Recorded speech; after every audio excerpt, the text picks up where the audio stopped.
Mm. All right, thumbs up, like, share, subscribe. They're going to be messing with our YouTube channel here because we are doing it today. We are doing it.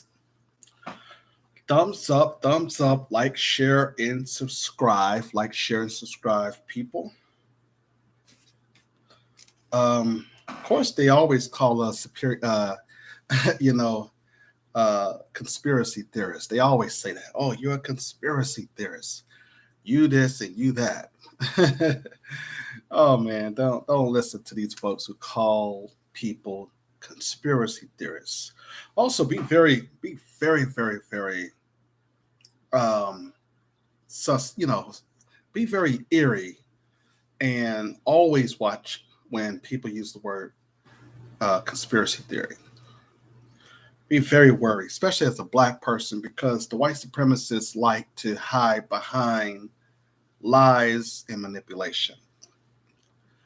Thumbs up, like, share, and subscribe. Like, share, and subscribe, ladies and gentlemen. Yeah, like, share, and subscribe. So they said that announced that Betty White, the Golden Girls star, had died yesterday. She was 99 years old. 99 years old. She died. RIP to Betty White. Okay. So um, we have a lot of things. Well, we don't have a lot of things to cover, but within the story that we're talking about, there is a lot of things. Everybody hit that thumbs up. Excuse me. Everybody hit that thumbs up button. Hit that like button. Like, share, and subscribe. Like, share, and subscribe. Okay, thumbs up, thumbs up. Yes, it is going to be a wonderful show today. We're talking about the Kenneka Jenkins case. Remember, I told you we're going to do a part 2. But before we do that part 2, I was going to, like I said, ask you to do a thumbs up for me. Hit that like button. You can also hit the cash app. And like, share, and subscribe. ScrewTube, of course, have us on the shallow band. So the video make it shallow band because this is it's talking about facts. We heard. I don't know if it's true, but several people. Well, let's go back to the MTV documentary. Let's get right on to it. The Kenneka Jenkins case. Now, as you know, they did the MTV. Every time MTV do an investigation, you have to be very skeptical. MTV did, as you know, the Kenneka Jenkins investigation on their television show. I want to say it was like a year or so ago. Okay. And remember, MTV, I think, is owned by Viacom, but any of these little small television stations that is owned by the white supremacists, you got to be very careful when they do investigation into a black person's death. Okay. Now, family, we know that the white supremacists and, of course, some Hispanics and also the Iranians and stuff like that. See, here's what we were saying. Asians and Hispanics, so-called, talks about having a black and brown coalition. But when it comes to getting resources and justice for black people, they basically side with the white supremacists. Okay. The people who covered up the Kenneka Jenkins case, they're basically still trying to claim that this girl case was an accident. We better understand how white supremacy works. Okay. And what we understand is that since they already did the MTV docu-series on Kenneka Jenkins, you better be very clear that they're going to try to get some foolish Negro like they hired for this documentary. And I have no problem with the host of this guy. I forget this guy's name, but he's from Nigeria. But he said he was from Chicago, but he got an immigrant background. He's from Nigeria. And MTV did this docu-series on Kenneka Jenkins, and the whole thing was a mess. Okay, whole thing was a mess. And you're like, well, why are you just talking about this? Well, because me and my team, and we talked to some experts, and of course, as you know, there's millions of people all across the world now know that this is a cover-up, and we're here to defunct some of the myth as to them claiming that this girl walked in a freezer. We know she didn't walk in a freezer. We know that somebody basically, forced her into it. We'll get to that in a minute. Thumbs up, like, share, and subscribe. But family, we're talking about the Kenneka Jenkins case. We're talking about our young sister who died in 2017 in the crooked Rosemont City, where they had the crooked cop, Donald E. Stevens III, who had actually recently stepped down. He recently stepped down after the Kenneka Jenkins case. And basically, he had allowed these corrupt cops to cover that up that sister's case. Okay. And so I did a part 1, as you know, and we were talking about whether or not if the written statements was authentic. Ladies and gentlemen, let's not go back and forth on that. The written statement that was online with Detective De La Cova, that statement was real. The only difference is just the police did not add it into the file. Okay. A statement could be real if as a witness, but if the police don't add it to the file, then it may not be. It may not be a part of the file, but it doesn't mean that it's not a legal document. Okay. Now take it from an expert who had worked with CCTV cameras, a person who's have worked at the sheriff department, a person who have basically is an editor. Everything that I looked to see what was going on in this case, I basically have some type of experience with. Like, for instance, when a city bus ran into my car, my SUV, I had to learn about crime scene reconstruction, because you had to hire them so that they can come into court and they can testify on your behalf in a car accident. That's called crime scene reconstruction. And as I started to learn crime scene reconstruction, I got into the ideal of crime scene investigation, things of that nature. So I was very interested in that, and came across the Kenneka Jenkins case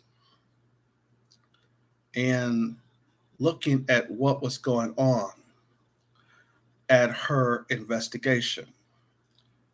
Okay.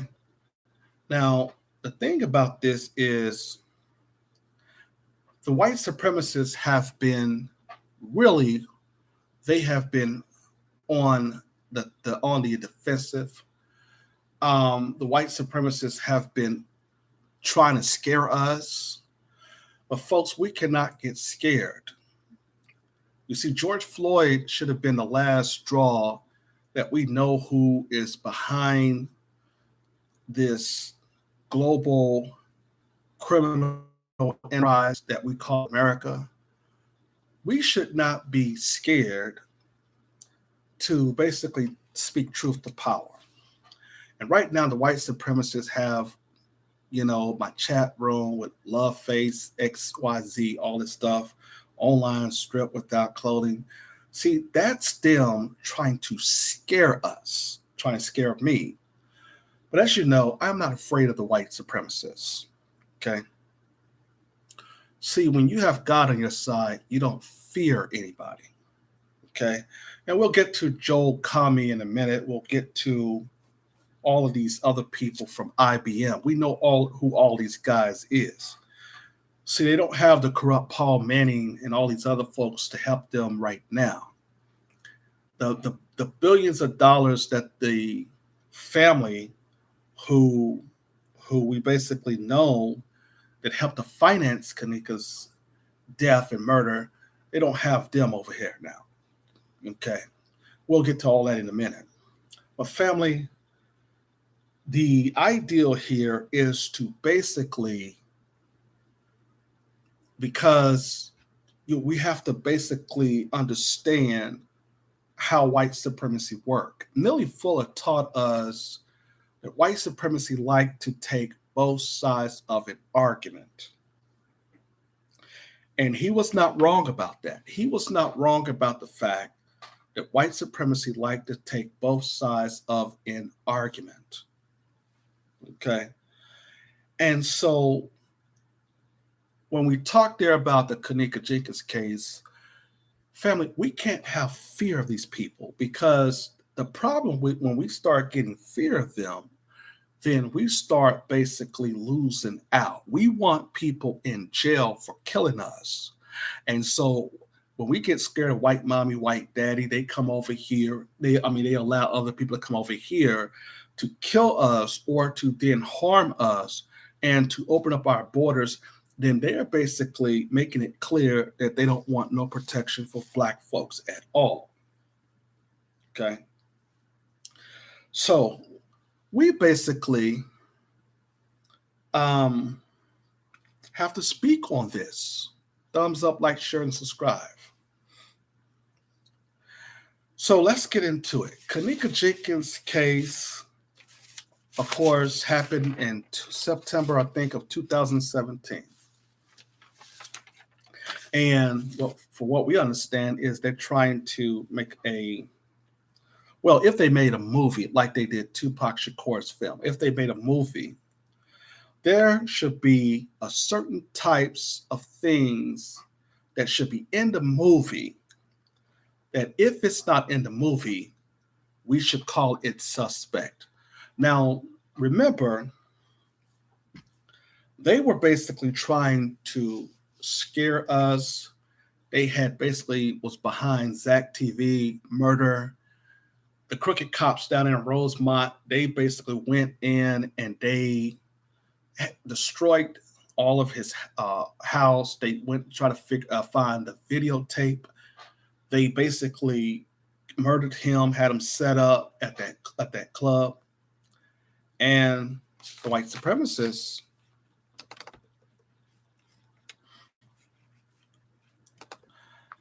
can you hear me? Testing. So the white supremacists were like, well, we're going to get everybody that is in this particular situation. We're going to just start going into their IMB page. Their website pages, their Facebook pages. These are people who don't want to be exposed to society. Okay, as I said, 5 people guilty of her murder. Or if I didn't say it, yes, 5 people guilty of her murder, and it was none of her friends. And so we should be down there in Chicago. We should be down there calling for the state attorney general's office, Kim Foxx, to reopen up the case. But what she's doing is Kim Foxx is basically making sure that she go after Black men only. Okay, because that's what the whole thing is about, is to just undermine justice for us. And ScrewTube is messing up my channel, so be very careful because we're spitting game here. One of the first things that we were basically told in the Kenneka Jenkins case, and I will let you hear this guy talk about it. Now, remember, we're talking about. Now, this is Doug Connor. He is supposed to be a forensic analyst who reviewed the Kenneka Jenkins case, and let's hear from him. Principle called the low cart principle, which is take something, leave something. If a thief, for example, breaks into a house, they leave fingerprints or footprints. Well, with a video, if someone manipulates a video, they leave behind artifacts, defects in the video that are inconsistent with what was already there. What level of talent would it take for someone to be able to alter a video in a way that it wouldn't be obvious to the naked eye? In this particular case, the files that I received were EXEs. Had it not been in the EXE, the person could, with enough skill and enough time and the right software, manipulate it, but from a forensics point of view, what you describe is not possible.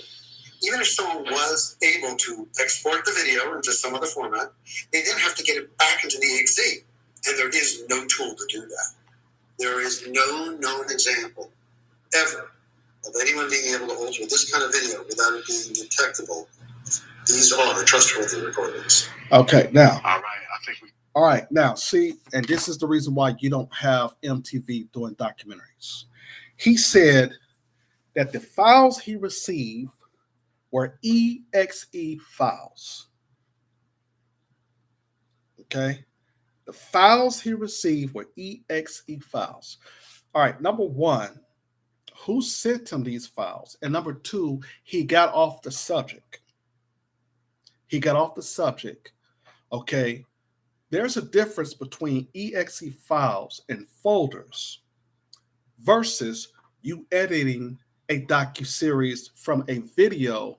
You editing a video surveillance images. Okay, there's a very different type of difference between the two of those things.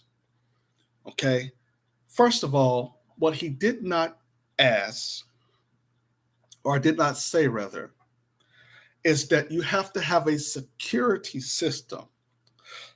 The security system, such as what it is, it can be Honeywell's, it could be iMage, HDMI security cameras, that type of system. They all have video footage where once you take the footage out, you can edit it the way you want to. It has nothing to do with EXE files. So that's his first lie. The second lie he said, you have to bring a software program. Okay, no one ever mentioned that we had this software where he has received EXE files. Who talked about EXE files in the first place? See, EXE files, if you're using Mac, you have to use like a software like Baller, or you have to use Boot Camp to basically take those EXE files and take them out of the folder to download them on your Mac computer. Or if you have a PC, it's another software. We're not talking about that. See, he think that black people are stupid. And they hired these two white men specifically. We're going to get to the next white man in a minute, which is the so-called homicide investigator. But he wasn't on Kenneka's case. He was some random investigator. We'll get to him in a minute. But first of all, he says that you can't edit it CCTV camera video. That's what he said, which is a lie. He then forgot, though, that we have a recording of a man calling the Rosemont Police Department. He called the Rosemont Police Department and he talked to a woman who said, hey, yes, we edited the video. So she's already admitted that the police department edited the video. That's number two.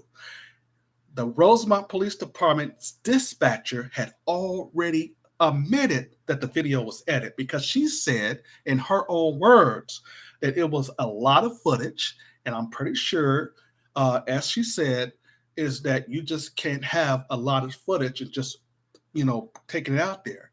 So you have to edit it like a movie. And that's exactly what she said to the gentleman on the phone. So how was he given EXE files? And we've already talked with the Rosemont police, which the dispatcher told us differently. You see what I'm saying? See, this is the reason why you don't want these white supremacists trying to solve our case. Black people have to wake up. We are in a system of white supremacy. These people hate the fact that if we one day decide to wake up and say, hey, we don't want to be a part of this country no more, y'all are trying to kill us, y'all not giving us justice, blah, blah, blah, blah, y'all not doing this, okay? They have it to where, hell, they will probably declare martial law on us, okay? They might probably declare martial law on us, okay? But back to what this guy was saying, he was saying that there's no way to do that. But hey, we're not talking about editing EXE files that was handed to him of some software that he has to use. We're not talking about that. That's a program in a whole different situation than editing for it coming from images of a video security camera. Let's just talk about the security cameras. Let's talk about the security cameras that you use. Since I am a security guard, I know the factual situation about security cameras and and how the system is. Okay, so for instance, let's say you had Honeywell cameras. Okay, the Honeywell cameras are pointed out in the hallway. You got one outside. You got one in your hallway. You got another one in your kitchen, for instance, and let's use that for an example. Okay, each camera is going to show the same image. Okay, it's going to show the same image at that specific camera that's pointing in the hallway. It never changes. It's going to be showing that image. Okay, if it is a camera where it's motion censored, even in the sense of a motion sensor, it would pick up somebody that comes on camera, which will start to red dot you. But even then, you can still use programs like iMovie, Adobe Spark, Genius Vision, which is some examples of the editing software that you can take these images off if you wanted to. Let's be very clear. So what he said had nothing to do with the videos that was shown in the hotel with Kenneka Jenkins. There was nothing relative to it. Okay? And this is the reason why. See, here's what we have to understand.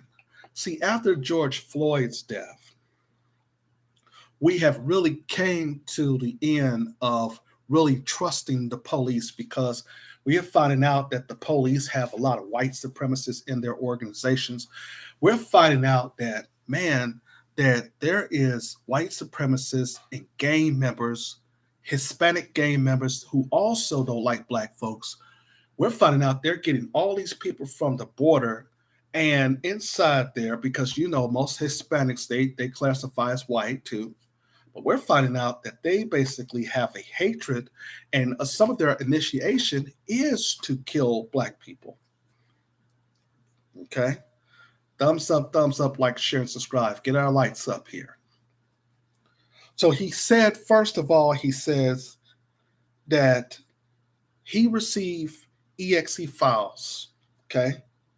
But on a Mac, you can use Wine Bottler or Boot Camp to download those exe files. If he couldn't have received exe files from the footage. He couldn't have. Okay, unless he only received a few. Okay, he didn't have a whole entire video footage. Obviously, he received files that basically you have to download by using 2 or 3 different other software. That's not what we're talking about here. See, the white supremacists think we're stupid. They've been thinking that we're stupid. Okay. Now he goes on. No, the other guy comes on. He goes, see, and this is the problem, is that the white supremacists, they're going to keep using, black people from other countries to represent us and to do the little TV shows. This guy, all due respect to him, who did the true life crime, Kenneka Jenkins, he's from Nigeria, but he claims that he was born in Chicago, and that may be true, but his family, his background is from Nigeria. And as you know, they always use these immigrants against black folks. That's their strategy now, is to use these immigrants shields to represent us. And it was really foolish for MTV to basically make this documentary and then to have a so-called independent person to claim that they are some forensic audio expert. Now, if you think that is a crime shame, man, wait until you hear from the other officer. The officer, another officer that was on his true life crime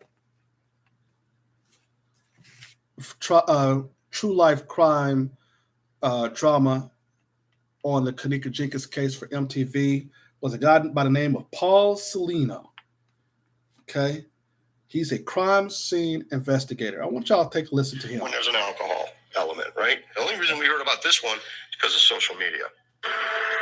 Paul Ciolino was a homicide investigation expert with decades of experience. Now, he didn't work on the Kenneka Jenkins case, so he's got no skin in the game here. But he does have a lot to say. On the internet, you have too many cooks in the kitchen, and who doesn't even know what evidence is or what it looks like. That causes a lot of on social media.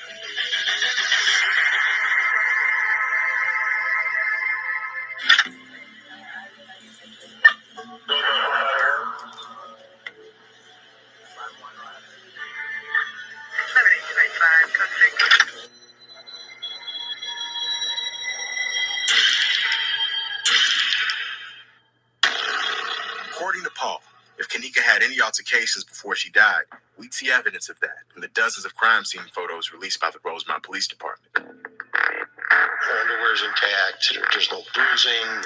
Her fingernails appear to be all intact. I don't see any injuries on her face. What's significant is there's no obvious signs of a struggle or a fight or defensive wounds. This is a pretty strong kid. If there was some problems, there would have been a fight. I mean, the place is dirty, so she's picking up all the... Okay, so you heard him. He said that there's no defensive room. He said there's no evidence of a struggle. He said that there's no sign of a fight. Okay. A lot of y'all in the comments was like, oh, I have to stop watching this bullshit. First of all, it is a evidence of a fight. Her hair was all over her head. Her fingernails, if you watch and pay closer to her fingernails, her hands is kind of doing this. And they have black dots on them, black things around them, around her fingernails. You know why that she has that on her fingernails? It's because they tried to smother her. She had fingernails that was, that the bag is on her hair. You see the bag particles inside the freezer. So they basically tried to smother her. Okay. After the security guard came and punched her. So let's talk sense here, because I think it was Dr. Ali who basically looked at this as well in a different light. And what we tried to do is I tried to compare his notes with mine's in part one. But she had bags around her fingernail. The bag particles on her finger indicated that after she got punched, or even at the time that she had the bag on, they kept punching her, and they had a fight. And then he said that there's no evidence that there was any type of physical, abrasions on her bodies. No sign of nobody hitting her or abusing her and bruising her. Excuse me. This dude obviously is not a damn homicide detective. Okay, he obviously is not a homicide detective. He probably can be a wannabe private investigator, but he's not a homicide. If he is a homicide investigator, just like the first guy, he had to have gotten paid off. There's no way that he can look at those pictures and say that this girl died of hypothermia. There's no evidence of that. What the evidence shows is that she was basically pinned down to the floor and she was beaten to death. And she was punched to death. But we'll get into that in a minute. But let's wrap up. Let's listen to the rest of this bull crap from this dude. You see your foot here kind of scraped. These are just indications of somebody who's rolling around on the floor. And it's not uncommon in hypothermia cases because there's all kinds of physiological issues going on. So they don't know what they're doing.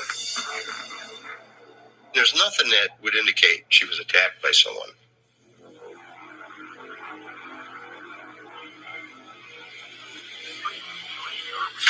Okay. Do you hear that? He said there's no indication that she was attacked by someone. Okay.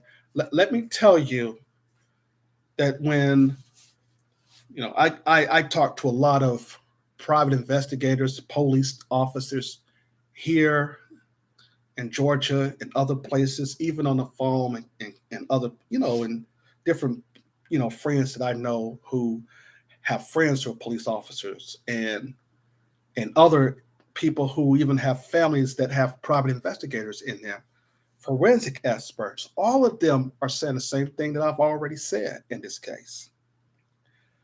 Let me tell you what happened here. That the Rosemont Police Department, first, they covered up the scene, okay? And for what I understand is that the mom did not give nobody permission to make a movie of it, which is okay. But what I'm saying is, if there's a movie being made, we have to be very careful, okay? We have to be very careful because here's going to be the thing. They're going to get white people like him to write the script. And the white supremacists, when they write screenplays about Black people, you already know it's a cover-up. It's always going to be written into a faction of trying to blame another Black person. That's how they did Tupac in 1996. MTV did the same thing. Okay? That's the reason why we can't trust MTV. See, they're using the same tactics that they've always used. Okay? They're using the same tactics that they always used. Okay. Now, here's what we should be worried about. Here's what we should be worried about. We should be worried about the fact that there are a lot of things going on in her case. Her friends did not set her up. Okay. Let's walk through the evidence from a important standpoint, if we can. Okay. The first thing that we have to understand is that she was basically at a party with her friends, right? She was at a party with her friends, and at the party with the friends, they said that she was drunk, and they said that she was basically, sleep. So when the party was about to come to an end, Monifa and I think it was Bree, I think, had taken her out the room, okay, or Shemaya, whatever. Okay, so it's two girls that had taken her out the room, okay. They had to look for the phone, look for the keys. That's what the interview with Irene was that Zach did, okay. When they took the young lady out the room, she basically was still in the hallway, okay. And being in the hallway, that means that, okay, well, she was like, well, I'm going to go get some fresh air. I'm going to go get some water. So she went herself to the elevator and went down to the first floor to try to get some water. And then here come this creepy ass security guard, Macho. Okay, Macho comes. Can y'all hear me? Macho comes. And I think ScrewTube had taken the sound off. Can you all hear me? Thumbs up, like, share, and subscribe. If you can hear me.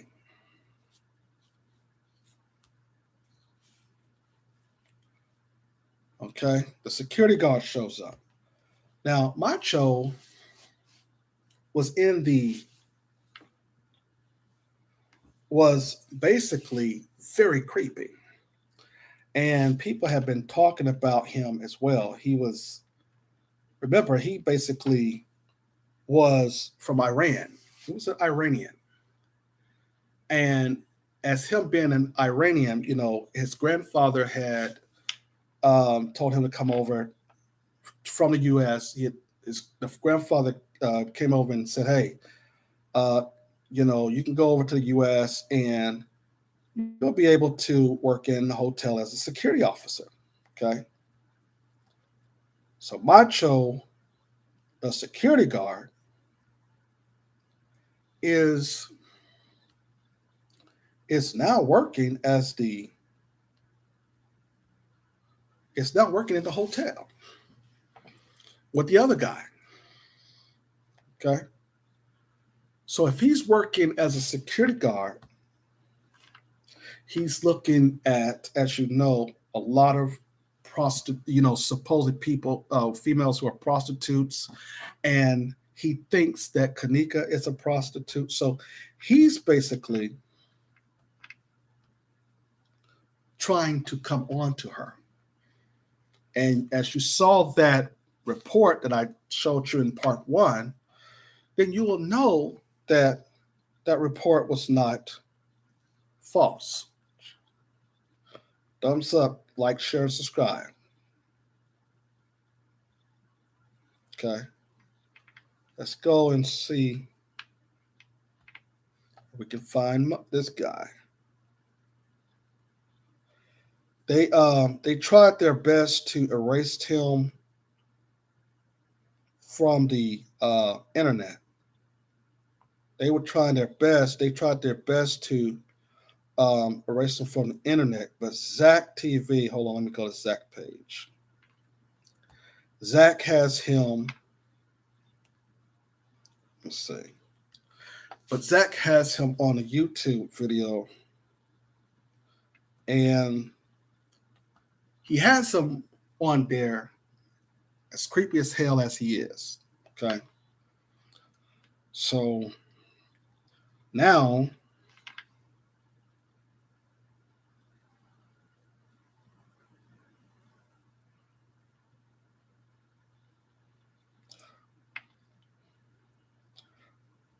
remember, they had asked for, Zach had asked, like, hey, where's the security officer? Remember, he had asked that? He had asked, hey, where's the security officer? Okay. Here you go. This son of a bitch right here. Man, Hold on. J4K for life. Justice for Kenneka. Let me see. Hold on. Let me see. Did it pass up? Let's see. Okay. God on my life. Hold on. I had. Oh, man, I'm trying to. From a guy I interviewed who was in the room. He's smart kid. Damn, I don't think y'all can see him. But there he go up into the corner there. That's Macho, right? That's Macho.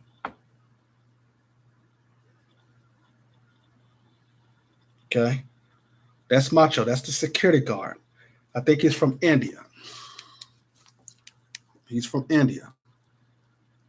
There you go. Let me see if I can see him. There you go. Right there. He's from India. Okay. He's the one that tried to have sex with her. And she had slapped him, what the report showed. Okay. That's the guy the report shows that did this. Now,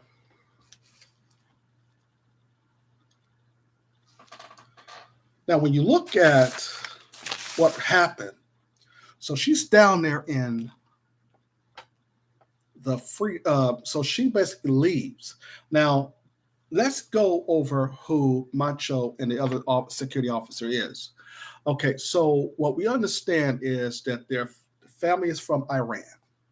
So he came from Iran to the United States to work for his grandfather hotel. Joel Comm is there because Joel Comm, we got him on video showing, asking, hey, what happened here? What happened today? Right? Macho was the one who body slammed her and tossed her in the freezer. Right? But the other security guard was the one who kicked her down in the basement.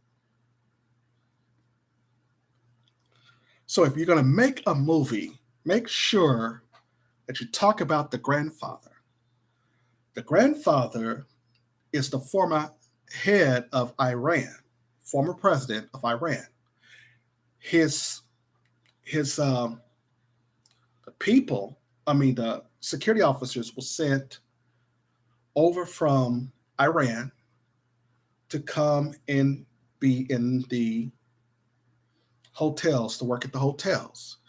Now, what we understand is the security officer's grandfather is worth $1 billion. So imagine them, basically paying them off. Okay, paying them off. Now, if they're paying them off, let's say since the grandfather is worth $1 billion, he sent his grandsons over to become security officers, then how much do you think that he can pay off the Rosemont Police? He can pay them off a substantial amount of money, $50 million, 60 million, or whatever. So, like I said, we already know that the crooked police officers, the police chief, the police chief had resigned, right? Let me know if you can hear me. Let me know if you can hear me, because I think Screw 2 might have cut off my mic. Because they have a habit of doing that. Let me know in the comment section if you can hear me. If you can't, then I can end it and we'll start all over. Screw 2 has a habit of turning off our internet when we speak truth to power. Okay. Can you hear me?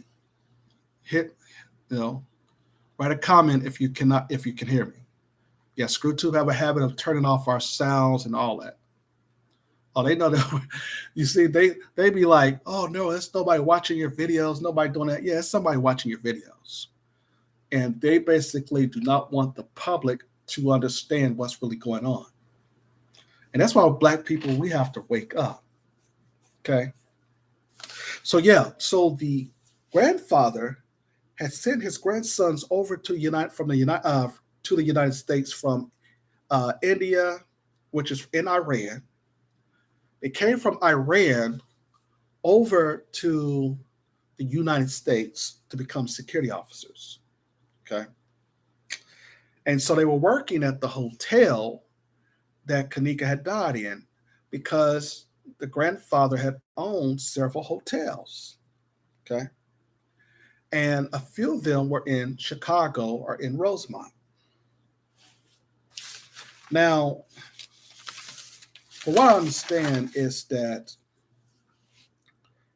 Giffari Rafsanjaani, I think that's how you say his name, we believe is the former grandson of former Iranian President Akbar Akshami Rafsanjaani. Okay. Former grandson. He had came over to the United States to become a security officer as the Rosemont Hotel. Joel Comm is at the hotel that night because Joel Comm was there at the hotel and he had asked, because we got him in the video, we're like, hey, what's going on here? This is at the same time that the two security officers are talking to the investigators. That's the reason why we could not believe why Detective De La Cova and that crooked sergeant of his would have covered up the case. Now, they had another crooked cop by the name of Paul Manning, who basically went to Zach, had the Pookies and Ray Rays, because you know the Pookies and Ray Rays, they work for the white supremacists. Like, for instance, when they go out and kill somebody, you better believe that they're going to send a Pookie and Ray Ray if you're black. Okay. Now, Joel Comm, he cannot work in corporate America really no more because he's already got his $1 million of being paid off in the Kenneka Jenkins situation. Okay. So nobody really want to mess with him right now because they did see that tweet on him where he was tweeting with one of the security guards talking about the girl, what happened in the last Saturday, the girl in the freezer and the wild hair, did her hair like Mona Lisa. These people are dangerous, man. That's the reason why you need to be on God's side. We have to uncover the wickedness of our oppressors. But Joel Comm has, even on his own website, talked about editing software. Joel Comm is born and raised in Chicago. I think that when he was paid off, nobody wanted to fool with him like that. I don't think that white American corporations, they saw his link to Kenneka Jenkins' case and they said, no, we don't want nothing to do with you. But he had already been paid off, I believe, by the grandfather of the two security guards. In 2005, he was associated with the Children Organ Transplant Association. Now, remember where they had the morgue location is the same place as the police department. Okay, so what they did was they called the morgue and said, "Hey, this girl might be dead. Come over here," and that's what they did. But when they put the thymus gland into her neck, okay. They put the thymus gland into her neck. She woke up. She woke up screaming and yelling. And one of the security guards put that bag over her head. That's the reason why you see the plastic also on her fingernails, indicating a C-like shape.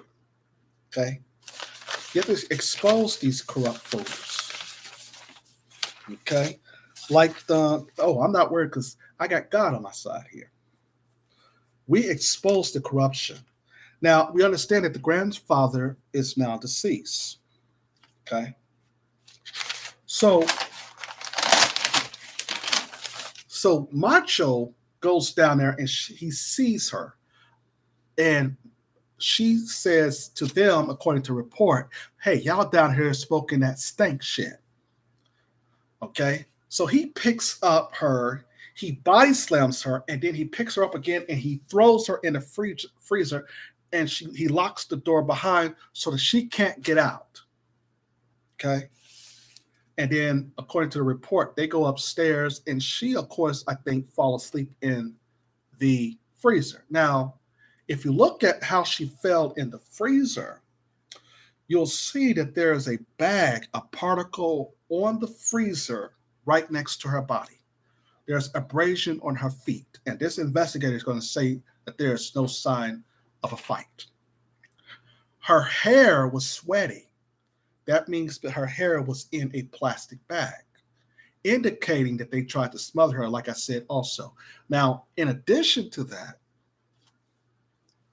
you had the white supremacists. They always come on our line, and in the black media, they always come on, and what they'll do is they'll try to refute some of the stuff they,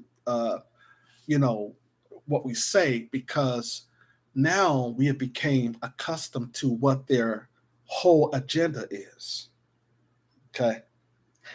But anyway, so he basically shuts the door, so she's there asleep. And so he tells the hotel manager, he tells him, hey, I think that girl is dead. Okay. When he tells her that the hotel, the chick is dead, or Kenneka's dead, rather, I won't call her a chick, but when Kenneka's dead, the hotel manager or the beverage manager called his cousin, who also owns a morgue, and the two employees are up the stairs of the same place that the Rosemont police is in. So they come there, they put the thymus gland in her neck, and she wake up and she start yelling, she starts screaming. Okay? And then the security guard is punching and punching and punching. Now, before the security guard got there, the white transsexual was on standby, because the white transsexual was the cousin of the security officer. Okay. I'm sorry, not the security officer, the beverage manager. So we have a lot of this coming out. And ScrewTube, of course, I don't have no sound. I think they cut off my sound. They cut off. Can you hear me? I think they cut off the sound because I don't hear nothing. Y'all hear me? That's what they do.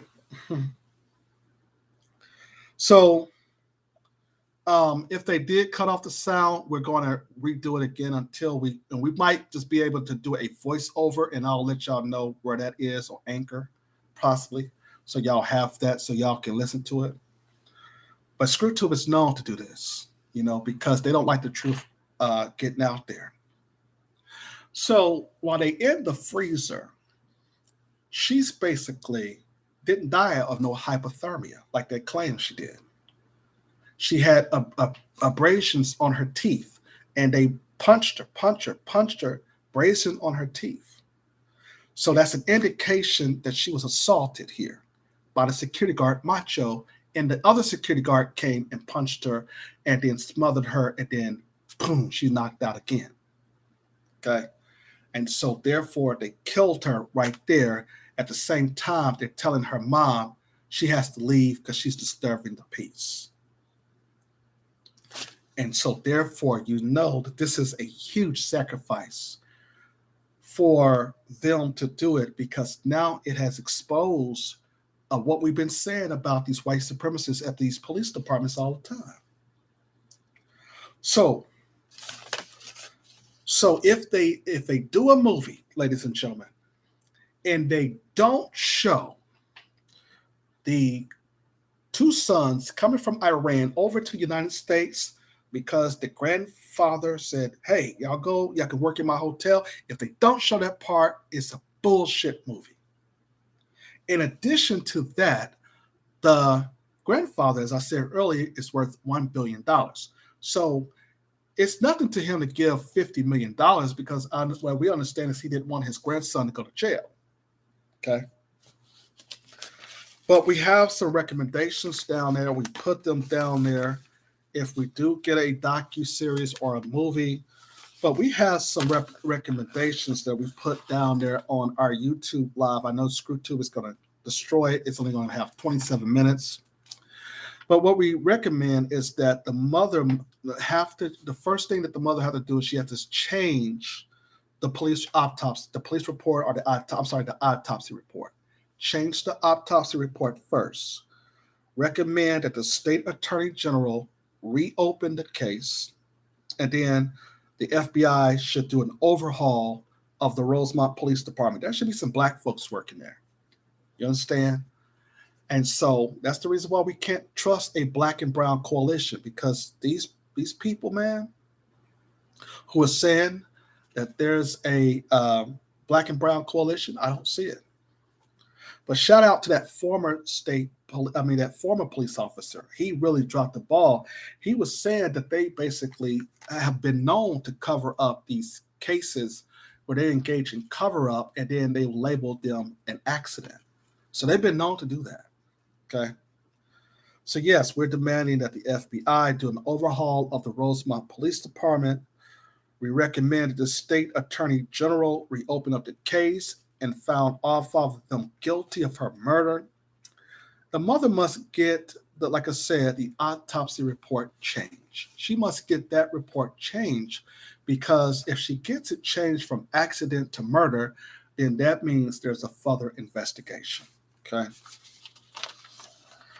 And so, like I said, do not listen to MTV. MTV is the biggest reason why black people cannot get justice.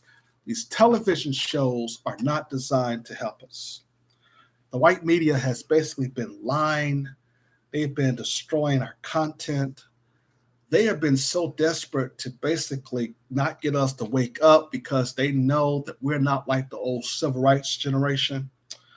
We're going to demand things for our votes and all that. So what they're understanding is, man, these people are waking up. So can we try the same thing?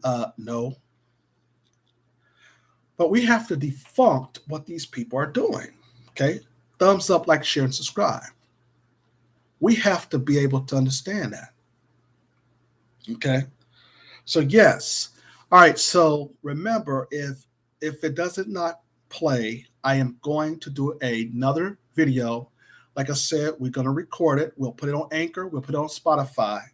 And so if ScrewTube is going to be undermining what we have here, okay, we'll basically do another video, and then this time we'll upload it, or we'll upload it on 5 or 6 other YouTube, even Vimeo, if we have to.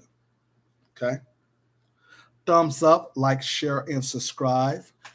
But see, that's the thing about these white supremacists. See, they think that we're stupid. Okay. And the reason why they think we're stupid is because we have been showing them that we have been afraid up until the George Floyd situation. And you don't want to do that. Okay. And so that's what I wanted to come on. I wanted to break down what really happened, because we're sick and tired of people going back and forth. Oh, man, look at this. Oh, man, look at that. Look, stop it. The girl was murdered, we know. And we know that they tried to cover it up. We know that the Rosemont Police Department paid off. We know they sent that crooked, Paul money. Andrew Holmes, he's over there shucking and jiving. So he helped to destroy everything. He just popped out of nowhere. So we know all these folks is clowning, and they basically are lying. And we just wanted to come on to make sure that it was clear. But we did make some recommendations for the Rosemont Police Department, and even for the family to consider. All right. If you have not subscribed to our YouTube channel and our page, like our page, like, share, and subscribe. See you.